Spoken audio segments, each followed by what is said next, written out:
The company fired me at 50 by email after 20 years. Pack your desk, you're dead weight, we can't have a female CFO. That night, the deal lawyers called. We can't close the $230 million merger without your patent.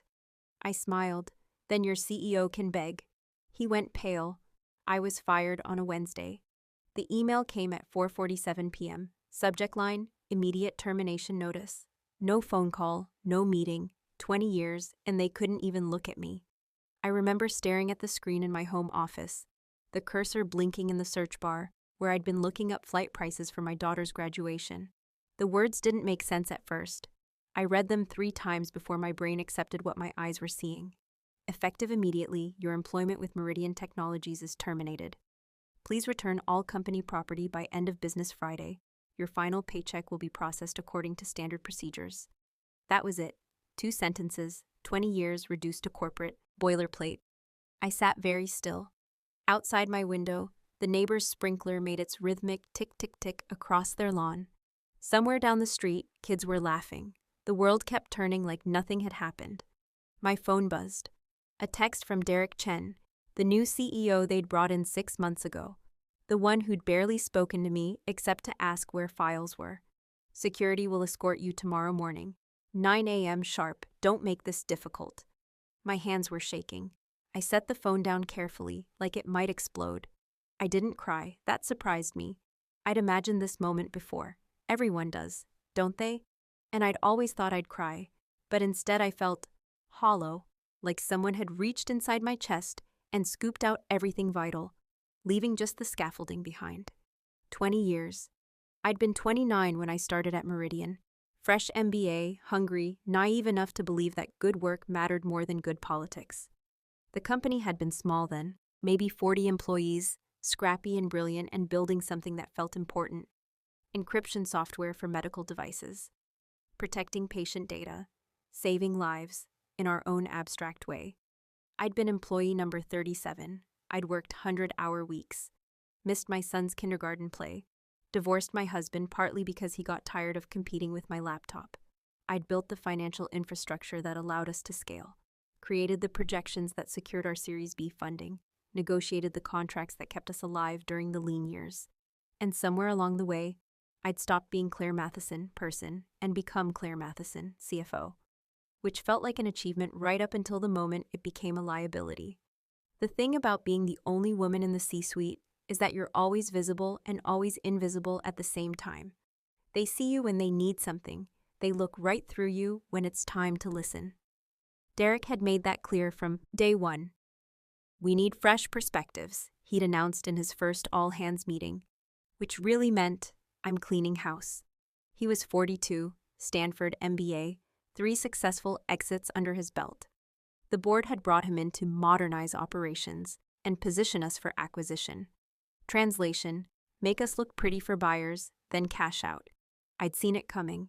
You don't survive 2 decades in tech finance without learning to read the room. But knowing and believing are different things, and some part of me had thought, what? That loyalty meant something? That competence was protection? Stupid. The next text came 5 minutes later. Different number. This is Mark from security. I'll meet you at reception tomorrow 9 a.m. Bring your badge and laptop. Make it quick and professional. They'd already assigned someone to watch me pack my desk. Like I was a thief. Like I might steal something on my way out of the building I'd helped save 3 times over. I stood up, walked to the kitchen, poured a glass of water I didn't drink. My daughter called while I was standing there. Hey Mom, quick question about graduation. You're still coming, right? Emma, 22, economics major, interviewing at consulting firms. So bright it hurt to look at her sometimes. She'd inherited my analytical mind and her father's ability to charm a room. Watching her prepare to enter the workforce felt like watching someone walk toward a beautiful trap. Of course I'm coming, I said. My voice sounded normal. That was strange. Cool, so there's this dinner thing the night before. Kind of fancy. Would you want to bring someone or... I'll be there. Just me. You okay? You sound weird. Long day. I'm fine. If you're sure... Emma, I'm fine. I'll text you tomorrow. After we hung up, I finally cried. Just for a minute. Just enough to prove to myself I was still capable of it. Then I stopped, washed my face, and went back to my computer. Because here's what Derek Chen and his brand new executive team didn't know. I'd been preparing for this for 6 months. Not preparing to be fired exactly, but preparing for the moment when I'd need leverage. You don't stay alive in corporate finance by trusting anyone's goodwill. I opened my encrypted files, the ones I kept off company servers, backed up in 3 separate locations, 20 years of documentation. Every contract, every patent application, every revision and amendment and addendum. I'd kept everything because that's what careful people do. That's what women do when they know the game is rigged. And there, in folder 17 of subfolder 6, was the thing I'd been looking for.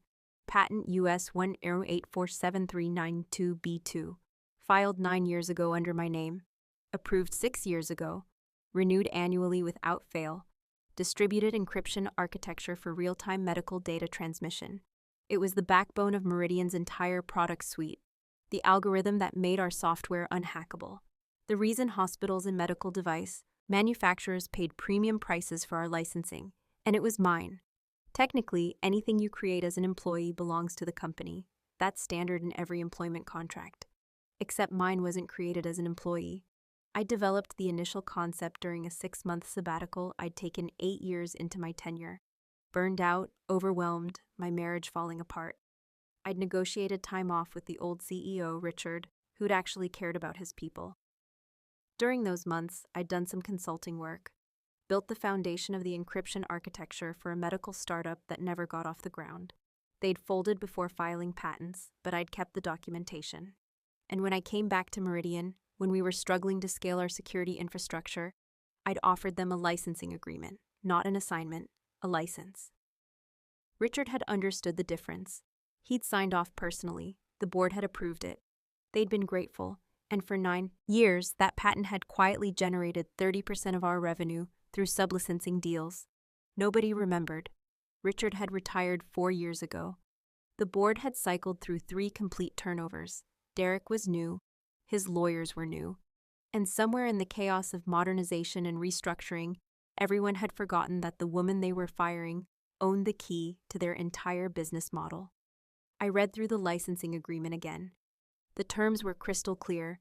License terminates upon cessation of employment. I'd built in that clause specifically. Richard had thought I was being paranoid. "You'll be here forever, Claire," he'd said. "Your family." Forever lasted 20 years. I closed my laptop. Tomorrow morning I'd let them escort me out. I'd pack my desk quietly. I'd hand over my badge and smile politely and walk to my car like someone defeated. And then I'd wait. Because in 3 weeks, Meridian was closing a $230 million acquisition deal with HealthTech Solutions, the second largest medical device manufacturer in North America. I'd negotiated the terms myself before Derek had sidelined me. I knew every clause of that contract. And buried in Section 12, subsection 4.3, was a warranty clause guaranteeing unencumbered intellectual property rights to all core technologies. The deal couldn't close without my patent. And they'd have no idea until their lawyers did the final compliance review. I slept better that night than I had in months. The next morning was bright and cold. October in Seattle, the kind of day where the light feels thin and clinical. I dressed carefully, black pants, white blouse, my good coat, professional, composed. Mark from security was waiting in the lobby when I arrived at 8:55. He was younger than I expected. Maybe 30, with the apologetic posture of someone uncomfortable with his assignment. "Ms. Matheson," he said, "not Claire." We'd met a dozen times at company events. He'd borrowed my car charger once. Now it was Ms. Matheson. "Mark, I'm supposed to—" "I know, let's get this over with." My desk was on the executive floor, corner office, full windows, view of Elliott Bay. I'd earned that view. Negotiated for it during a particularly brutal budget fight. Derek had moved into Richard's old office. Bigger, better view, but he'd left me this one. Probably hadn't occurred to him that it mattered. Someone had already boxed up my personal items. 2 cardboard boxes sitting on the empty desk like a eulogy. Photos of Emma at various ages. A ceramic mug my son had made in middle school. 3 industry awards. A jade plant that had survived 8 office moves. 20 years fit into 2 boxes. Mark stood in the doorway, trying to be invisible. "Do you need to verify the contents?" I asked. "No, ma'am, just When you're ready. I picked up the first bog, then the second. The jade plant balanced on top, its leaves trembling slightly. As we walked toward the elevator, I saw Derek's door was closed. Meeting with the acquisition team, probably.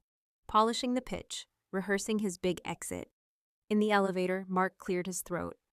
For what it's worth, Ms. Matheson, I think this is bullshit. I looked at him. He was staring straight ahead, jaw tight. I appreciate that, I said. You helped my wife once, when she was having issues with her health insurance and the company provider was jerking her around. You spent like 3 hours on the phone with them. You probably don't remember. I did remember. His wife had needed specialized medication.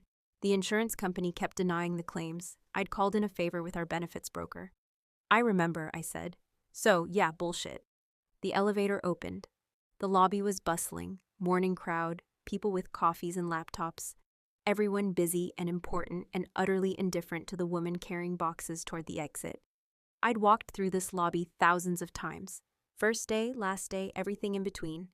I'd been here for the small celebrations and the near bankruptcies. I'd eaten lunch at that table by the window, cried in that bathroom after my divorce was finalized, pulled all-nighters in conference room 3. Now I was a stranger carrying boxes. Mark held the door open. I'll walk you to your car. That's not necessary. Company policy. Of course it was. My car was in the garage, level 2. I'd parked in the same spot for 5 years. Some unspoken territorial thing. Everyone had their spots, and you didn't take someone else's. Tomorrow someone would park here without thinking twice. Mark helped me load the boxes into my trunk. The jade plant went in the passenger seat because I didn't trust it in the back. Well, I said, good luck, Miss Matheson. You too, Mark. He nodded and walked away quickly, like staying might contaminate him. I sat in my car for a while, engine off, hands on the steering wheel. This was supposed to be the moment where I felt something profound, rage maybe, grief, liberation, something cinematic and clear. Instead, I just felt tired.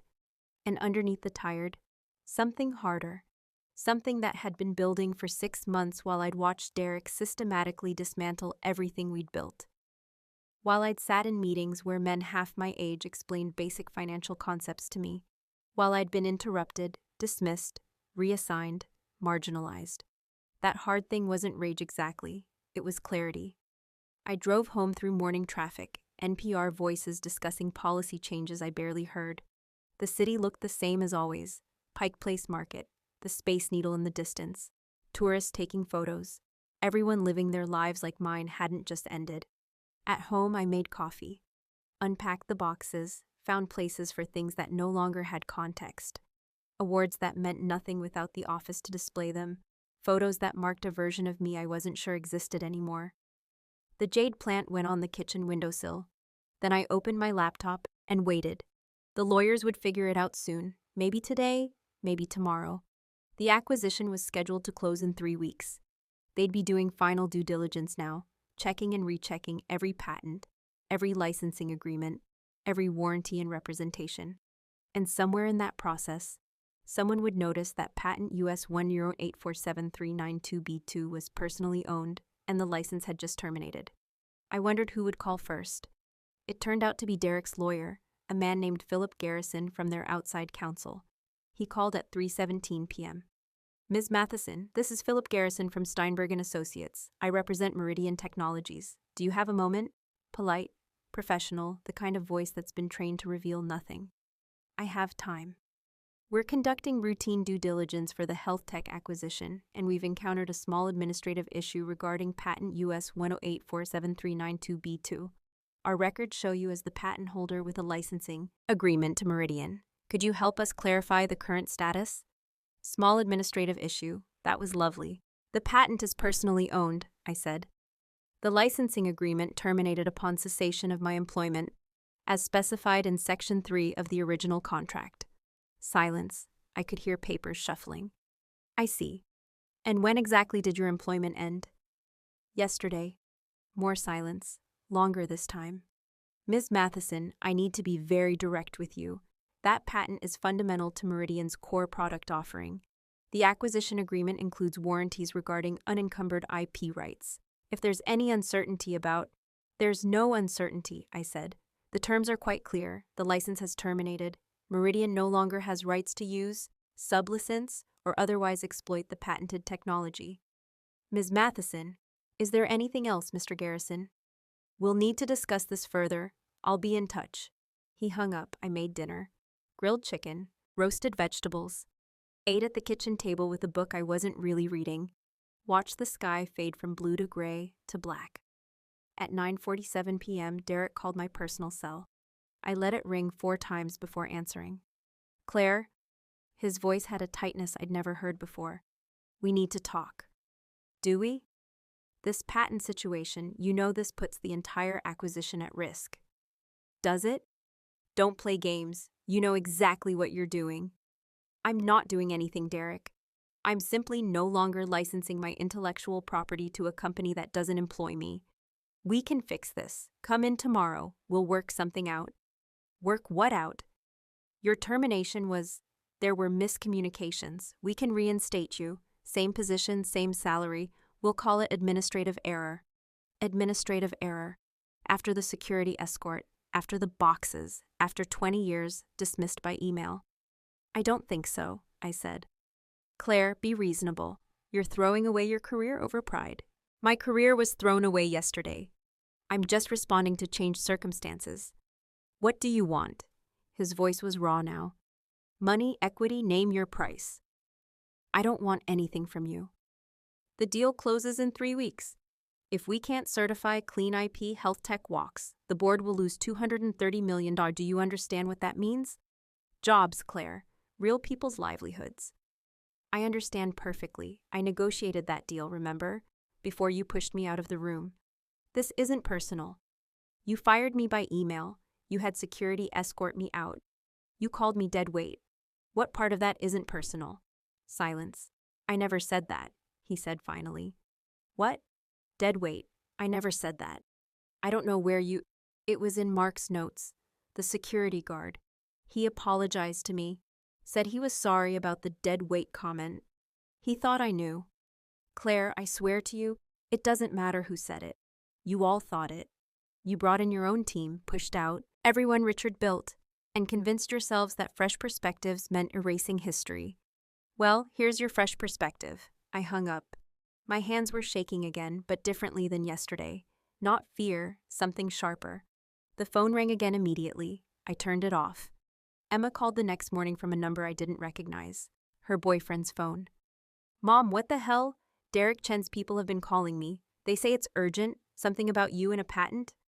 It's nothing, work stuff. Mom. Emma, I promise you I'm handling it. They made it sound like you're sabotaging the company. I'm not sabotaging anything. I'm protecting my own interests. By torpedoing a $230 million deal? So the story was getting around. Of course it was. The deal isn't torpedoed. They just need to negotiate with me directly. Why didn't you tell me you got fired? I hadn't meant for her to find out this way. Hadn't meant for her to find out at all, honestly, until after graduation. After she'd had her moment in the sun, without her mother's drama overshadowing it. I was going to tell you. When? Soon. I didn't want to worry you during finals. I'm not 12, Mom. You can't protect me from everything. I know.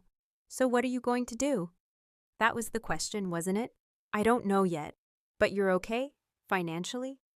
I'm fine. I have severance, savings. Don't worry about me. Of course I'm going to worry. You're my mom. After we hung up, I sat with my coffee and thought about what Derek had said, about jobs, about livelihoods. He wasn't wrong. If the health tech deal fell apart, there would be layoffs. The company had been burning cash preparing for the acquisition. They'd hired aggressively, expanded operations, taken on debt against future proceeds. Without the deal, they'd have to cut deep. People like Mark would lose their jobs. Engineers I'd worked with for years. The woman in accounting who always remembered my birthday. Young, kids right out of college with student loans and rent payments. But that wasn't my fault. I hadn't fired myself. I hadn't built a company culture where loyalty was punished and competence was invisible. I hadn't made the decision to bet everything on an acquisition instead of sustainable growth. That was Derek. That was the board. That was every smug MBA who thought modern management meant slash and burn. If the company failed, they failed it, not me. Still, the guilt sat heavy. I opened my laptop and looked at the patent documentation again. Read through the licensing terms at compounds I'd negotiated with Richard all those years ago. Remembered how careful I'd been, how paranoid it had seemed at the time. Richard's voice in my memory. You'll be here forever, Claire. Your family, but Richard was gone, playing golf in Arizona, enjoying retirement, completely disconnected from the company he'd built. I'd called him once after Derek took over, trying to get perspective. It's a different world now, he'd said. These new guys, they're mercenaries. Get in, get out, make their money. Just protect yourself, Claire. I should have listened more carefully. Philip Garrison called again at 2 p.m. I let it go to voicemail. He called back at 2:30, 3:15, 4 o'clock. Each message slightly more urgent. By the fifth call, his professional veneer was cracking. Ms. Matheson, we have a significant problem. HealthTech's lawyers are reviewing the IP warranties. They're asking questions we can't answer. We need to resolve this immediately. Please call me back. I didn't. At 7 p.m., my doorbell rang. Derek was standing on my porch. No lawyer, no security guard, just him, looking exhausted and desperate. Can I come in? He asked. I should have said no, should have closed the door, but curiosity won. He sat in my living room, on the edge of my couch, hands clasped between his knees like a penitent. 20 years, I said. And you couldn't call me to fire me. Couldn't look me in the eye. I know. Do you actually know what you did? I made a mistake. No, you made a choice. There's a difference. He looked up, his eyes were bloodshot. When had he last slept? The board wanted a clean break, he said. Fresh start. They said having the old guard around sent the wrong message to acquirers. The old guard, I'm 50, Derek, not 70. I know. And I'm a woman, that's what actually bothered them, isn't it? Can't have a female CFO, not modern enough, not the right image. Claire, who said it? The dead weight comment? Who? He rubbed his face. Marcus, from the board. He said we needed to trim the fat and specifically mentioned you. Said HealthTech would want younger leadership, more dynamic. Marcus Chen, no relation to Derek, despite the shared surname, venture capitalist, board member for 3 years, had hit on me once at a holiday party, then turned cold when I shut him down.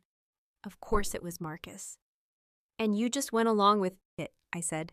I needed the board's support. So you sacrificed me. I'm sorry. The apology sat between us like something rotten. What do you want, Derek? I want to fix this. I want to make it right. You can't. Then what? You destroy the company? Hurt hundreds of people who had nothing to do with this? I'm not destroying anything. I'm simply declining to license my property to people who don't value me. Name your terms. Seriously, anything. I looked at him, studied his face. The desperation there was real. He'd bet everything on this acquisition, his reputation, his career, probably his entire compensation package, and he'd lost before the game even started. I want you to resign, I said. What? Resign as CEO, effective immediately, make a statement citing personal reasons. Recommend that the board reinstate Richard until the acquisition closes. Claire, I can't. Then we're done talking. Richard's retired. He won't come back. He will if I ask him. We're still friends. Unlike you and me. Derek stood up, paced to the window, stared out at the street. The board will never agree to this. Then convince them. You're the one who needs this deal, not me.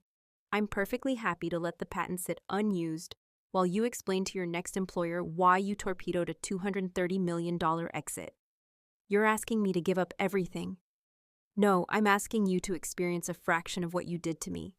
He turned back. This is revenge. Yes. I thought you were better than that. I thought you were too. Turns out we're both disappointed. He left without another word. I stood at the window and watched him drive away. Taillights disappearing into the October dark. My phone buzzed. Text from an unknown number. Ms. Matheson, this is Richard Brennan. Derek just called. Can we talk? I smiled despite myself. That hadn't taken long. Richard and I met at a coffee shop in Ballard the next morning. He looked good, tan, relaxed, 20 pounds lighter than I. Remembered. Retirement suited him. Claire. He hugged me, genuine warmth. I'm so sorry. I had no idea what was happening. You've been out of the loop. That's no excuse. I should have been watching, should have protected you. We sat at a corner table, away from the morning laptop crowd. Derek called me at midnight, Richard said, sounded frantic, said the acquisition was falling apart and only I could fix it. And I told him to fuck off. I laughed, actually laughed. It felt good. But then I thought about everyone else at the company, the people I hired, the culture we built, and I realized I can't just let it all burn. Even though they deserve it? Maybe they do, but the engineers don't. The support staff doesn't. They're just trying to pay their mortgages. He was right.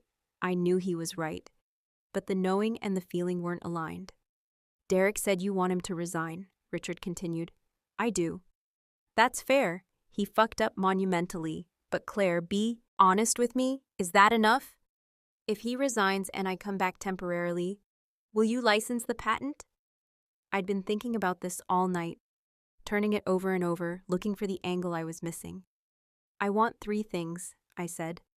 Derek's resignation, a public statement from the board acknowledging my contributions and apologizing for my termination, and a new licensing agreement with better terms. What terms? 5% of gross revenue from the patent in perpetuity, plus a one-time payment of $10 million. Richard whistled low. That's aggressive. That's what it's worth. They've been paying me a fixed licensing fee that hasn't changed in 9 years. Meanwhile, the patent generates tens of millions annually. I was undervaluing myself. The board will fight you. Let them. The deal closes in 2.5 weeks. Every day they waste negotiating is a day closer to missing the deadline. Health tech won't wait forever. You've really thought this through. I've had time. He studied me across the table. You're different, harder. Is that bad? No, just different. The Claire I knew was always so accommodating. You bent over backward to keep everyone happy. That was my mistake. Maybe, or maybe it's what kept the company alive during the hard years. You can't be hard all the time, Claire. Sometimes the soft places matter too. I didn't know what to say to that. Didn't know if I believed him. I'll talk to the board, Richard said. Get Derek to step down. Negotiate the statement. But the licensing terms, that's going to be a fight. I'm ready. I know you are. That's what worries me. He left for an emergency board meeting at noon. I went home and waited. The call came at 4 p.m. Richard, voice tight. Derek's out. Effective tomorrow, the board's drafting a statement about your contributions. I'll send you the language for approval. But Claire, they're balking hard on the licensing terms. They're offering 2% revenue, share, and $5 million upfront. No, Claire, 5% and $10 million. That's the deal.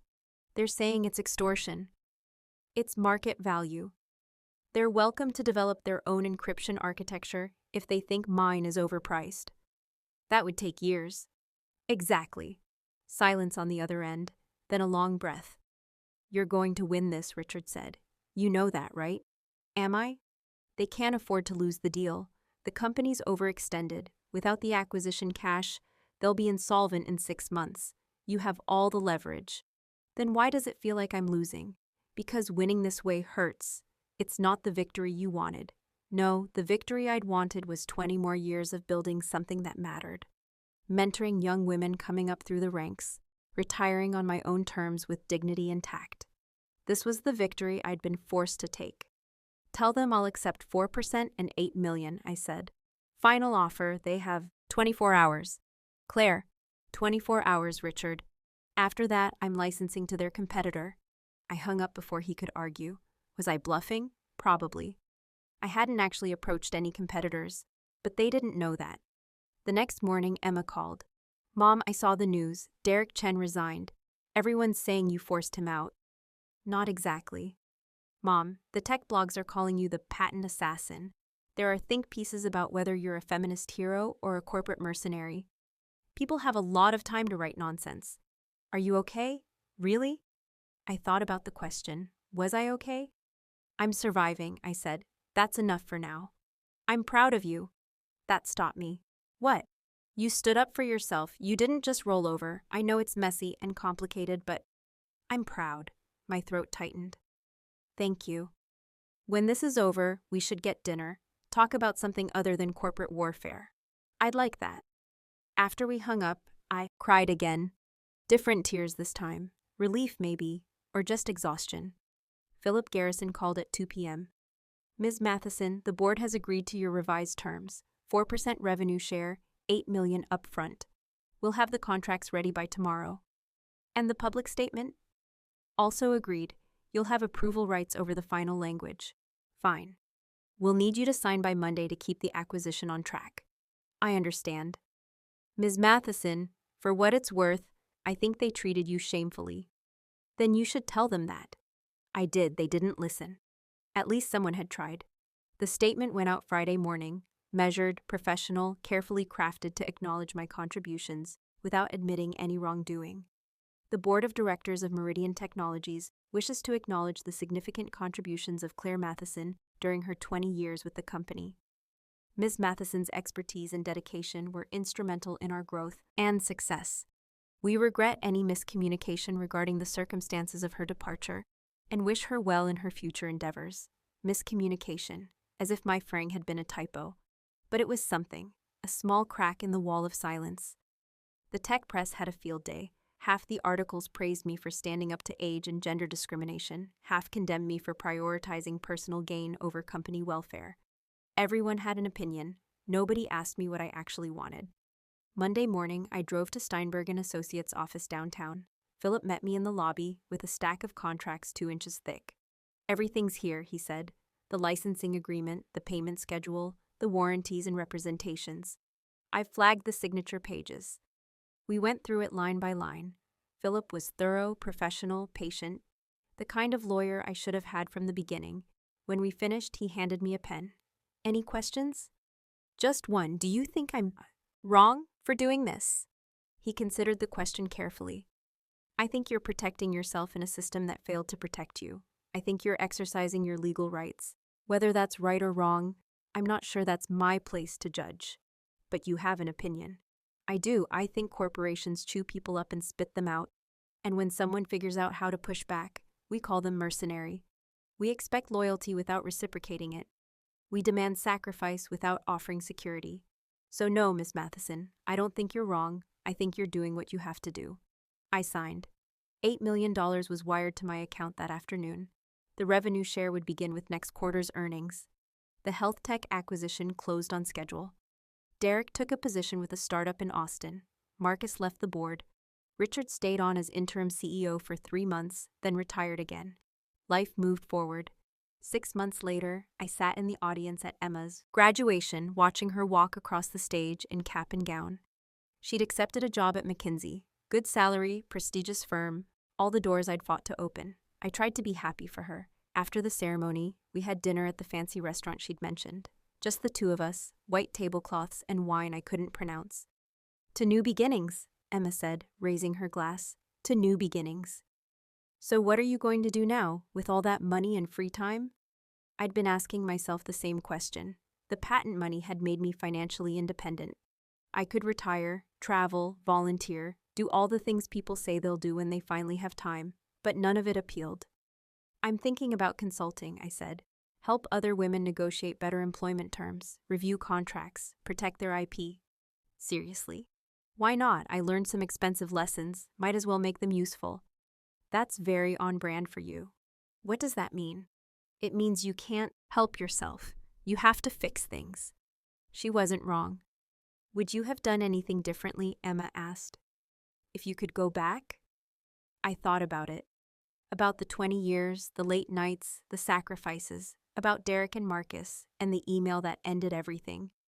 I would have protected myself earlier, I said. I would have trusted my instincts about the culture changing. I would have been less accommodating. So you wouldn't have worked as hard? No, I'd have worked just as hard, but I'd have made sure my contributions were undeniable, documented, legally protected. Sounds lonely. It is, but being vulnerable didn't protect me either. Emma reached across the table and took my hand. I don't want to end up like you, Mom. I don't want to be 50 and fighting for what should have been mine all along. Then don't trust anyone's goodwill. Get everything in writing. Build your own leverage. And never, ever let them forget you're the one who made it possible. That's bleak. That's reality. We finished dinner, hugged goodbye in the parking lot, promised to talk soon. Driving home, I thought about what Richard had said. about hard and soft places, about accommodation and survival. Maybe he was right. Maybe I'd lost something in the fight. Some essential openness that made work feel like more than transactions. Or maybe I'd just stopped pretending. The patent money kept coming. 4% of gross revenue meant checks that made me dizzy. Meridian's products were everywhere now. Every major hospital system, every medical device manufacturer, my encryption architecture protecting millions of patients. And every quarter, they paid me for the privilege. Derek sent me an email once. Short, formal. Claire, I know this doesn't fix anything, but I wanted you to know I've been thinking about what happened. You were right. I was wrong. I'm sorry. I didn't respond. There was nothing to say. Richard and I had lunch occasionally, stayed friendly. He told me about his grandchildren, his golf game, his plans to travel to Vietnam. You should come, he said once. Get out of Seattle. See something new. Maybe. You're not happy, Claire. I'm not unhappy. That's not the same thing. No, it wasn't. A year after my firing, I started the consulting practice. Hung out a virtual shingle. Women in tech, legal protection, and career strategy. The clients came slowly at first. A software engineer who'd developed a groundbreaking algorithm on her own time. A VP of operations being pushed out by new leadership. A founder whose co-founders were trying to dilute her equity. I helped them protect themselves, review contracts, understand their rights, build leverage. Some of them won, some lost anyway, but at least they fought informed. Emma called one night, crying. Her boss had taken credit for her analysis in a client presentation. When she'd confronted him privately, he'd told her she was being too sensitive. What do I do, Mom? Document everything. Start a paper trail. CC yourself on emails. Keep records of your work with timestamps. And start looking for other opportunities. That's it? That's your advice? That's how you survive. I don't want to just survive. I want to do good work and have it matter. Then you're more optimistic than me. She hung up angry. We didn't talk for 3 weeks. When we finally did, she was calmer. I'm sorry I snapped at you. It's okay. I wanted work to be different for my generation. Better, fair. Me too, honey. Do you regret it, the way you handled Meridian? I'd asked myself that question 1,000 times. Late at night, staring at the ceiling, during the long hours when consulting work was slow and the house was too quiet. I regret that it was necessary, I said. I regret that 20 years of loyalty meant nothing. I regret that the only way to be heard was to hold everything hostage. But would you do it again? Yes. Even knowing how lonely it would make you, that stopped me. What makes you think I'm lonely? Mom, come on. She was right. The patent money had bought financial security. The consulting work gave me purpose. But I was lonely in a way I hadn't been even during my divorce. Because at least back then I'd had Meridian. I'd had the work, the mission, the sense of building something larger than myself. Now I had, what? Quarterly checks and a client list? I'm figuring it out, I said. You don't have to figure it out alone. But I did. That was the lesson, wasn't it? That relying on anyone, company, colleague, even people who claimed to care, was a vulnerability you couldn't afford. 2 years after my firing, Meridian was acquired again. Different buyer, bigger valuation. My revenue share jumped. I donated half of it to a scholarship fund for women in STEM. Named it after my daughter. Emma cried when I told her. Mom, that's incredible. It felt like the right thing to do. You're doing good with it. The money, that matters. Maybe it did. Maybe turning pain into something generative was its own kind of victory. I thought about the woman I'd been at 29, walking into Meridian for the first time, naive and hungry and so certain that hard work would be enough. Would I warn her if I could? Tell her to protect herself from the beginning? Or would I let her learn the hard way? Probably the latter. Some lessons only stick when they cost you everything. 3 years after my firing, I got a call from Philip Garrison. Ms. Matheson, I have an unusual request. Go ahead. There's a woman, senior VP at a tech company, being forced out. She needs legal help, but more than that, she needs someone who understands what she's going through. I thought of you. You want me to talk to her? If you're willing. Her name was Jennifer. She was 48, 23 years at her company, being systematically sidelined by new leadership. We met at the same coffee shop where Richard and I had talked 3 years earlier. She looked exhausted, scared, angry. I don't know what to do, she said. I've given everything to this place, and they're just erasing me. I know. How do you make them see? How do you make them understand what they're losing? You don't. You can't make people value you. You can only protect yourself when they don't. That's depressing. It's realistic. We talked for 2 hours. I reviewed her contract, identified her leverage points, helped her understand what was negotiable and what wasn't. You really did this, she asked? Forced your company to negotiate? I did. Do you think I can? I think you can try, but Jennifer, it's going to cost you, not just them. You'll lose relationships. You'll be seen as difficult, vindictive, mercenary. You'll have to live with being the villain in their story. Is it worth it? That's not a question I can answer for you. She thanked me, paid for the coffee, walked out into the Seattle rain, with her shoulders a little straighter than when she'd arrived. I don't know what she ultimately decided. She didn't call back, and I didn't follow up. Some battles you have to fight alone, but I hoped she won. 4 years after my firing, I was invited to speak at a Women in Tech conference. Navigating Corporate Power Structures, a case study. I almost said no, hated the idea of performing my trauma for an audience, but Emma convinced me. Tell them what happened, Mom. Tell them how you survived. Other women need to hear it. So I stood on a stage in front of 300 people and told my story, not all of it. The highlights, the email, the patent, the negotiation, the aftermath. When I finished, the applause was thunderous. During the Q&A, a young woman in the front row raised her hand. Do you have any regrets? Many. What's the biggest? I thought about that. About Derek and Richard and Marcus. About the 20 years and the email and everything that came after. I regret believing that competence was enough, that doing good work would protect me. I wish I'd understood earlier that power isn't given, it's taken. So you'd tell women to be more ruthless? No, I'd tell them to be more careful. Document your contributions. Protect your intellectual property. Build leverage before you need it.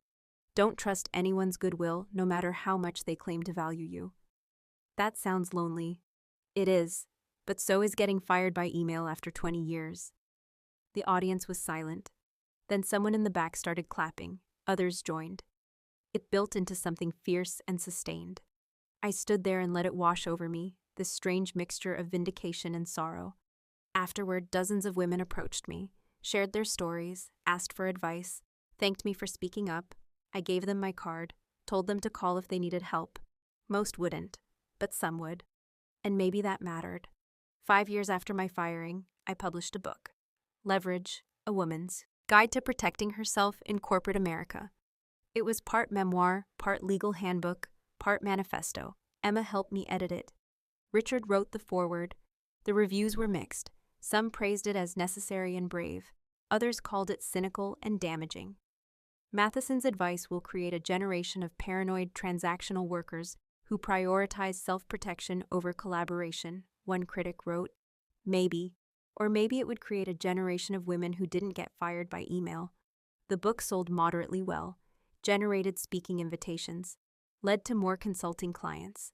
I was busier than I'd been at Meridian, and lonelier, Emma noticed.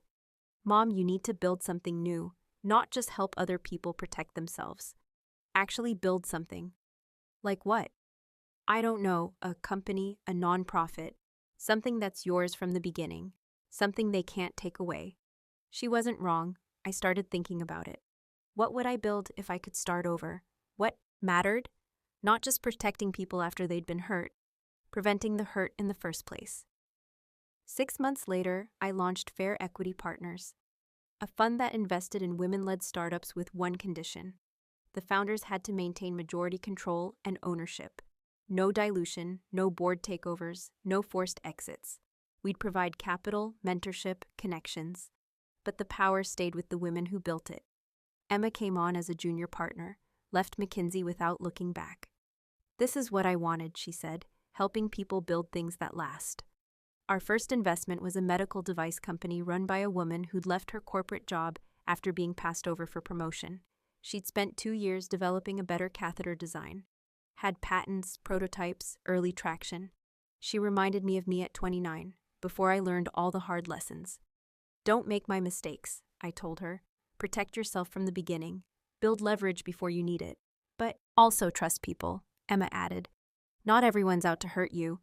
We made a good team, my caution, her optimism, my scars, her hope. The fund grew. We backed 15 companies in the first 3 years. 2 failed, 3 sold successfully. The rest were building steadily. And every single founder still controlled her company. That felt like winning. 7 years after my firing, I got an email from Derek. Claire, I know I have no right to ask this, but I'm hoping we could talk. I'm dealing with something similar to what you went through. I could use your perspective. I stared at the message for a long time. Part of me wanted to delete it. What did I owe him? Nothing. But another part was curious. What had happened to bring him back? We met at a bar in Capitol Hill. He looked older, grayer, that in a way that went deeper than lack of sleep. Thank you for meeting me, he said. What happened? I was pushed out of my company. Startup I joined after Meridian. I thought I was indispensable. Turns out I wasn't. How? Equity dispute. The founders wanted to dilute my shares. I fought back. Lost. I didn't laugh. But I wanted to. I deserved that reaction, Derek said. Yes, you did. I've thought about what I did to you every day for 7 years. How casually I destroyed something you'd built.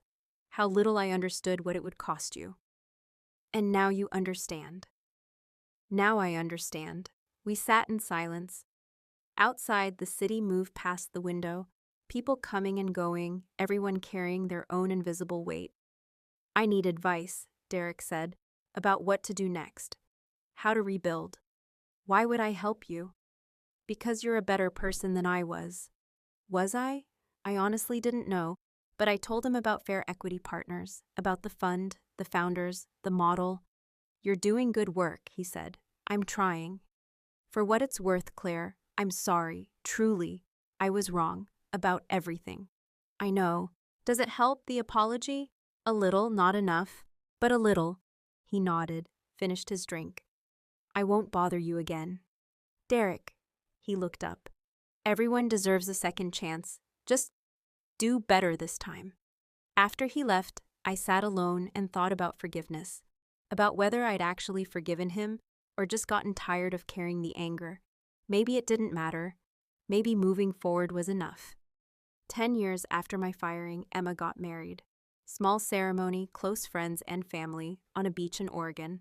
I walked her down the aisle, cried through the vows, watched her dance with her new wife under string lights, and wondered when my child had become this capable, brilliant, fierce human. At the reception, she pulled me aside. Thank you, she said. For what? For showing me how to fight, how to build something that matters, how to be strong without being hard. I'm not sure I figured out that last part. You're still trying, that counts. Richard was there too, older now, slower, but still sharp. You did good. Claire, he said, gesturing at Emma and the party and everything we'd built.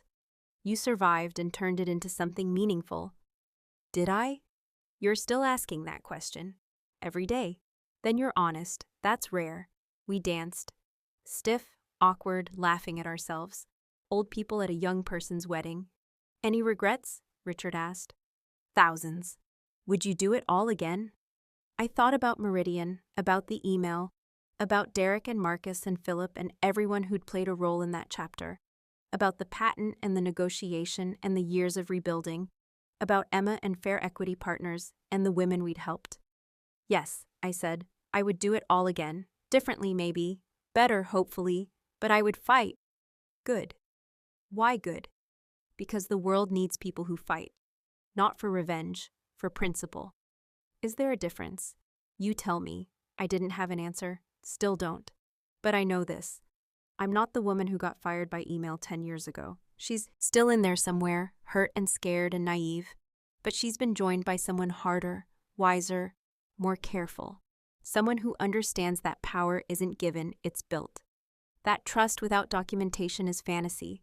That the only person guaranteed to protect your interests is you. Someone who's lonely and successful and still figuring out if those things have to go together. Someone who's done things she's proud of and things she regrets, and learned to live with both. The patent money still comes. Smaller now as Meridian's products age and competitors emerge. But enough, more than enough.